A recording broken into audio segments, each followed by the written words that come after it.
So it's come to my attention that sometimes I might snore at night.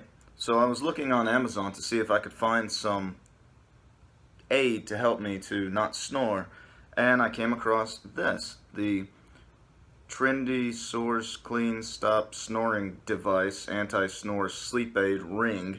Quite a complicated name, but it's a ring that you wear on your pinky, and it's supposed to use acupuncture to somehow, without actually stabbing you, keep you from snoring. And when I was looking over the description and the features and details, I had to read this out loud. So the description is: Fristly, the AcuSnore anti-snore ring is a drug-free device to relieve snoring problems.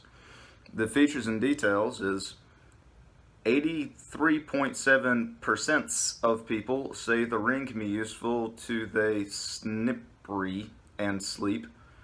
If you became really unfortunate that the rest of 16.3% is not valid persons, I think you spend $space $12.99 for a design like this ring is a bargain. What do you think?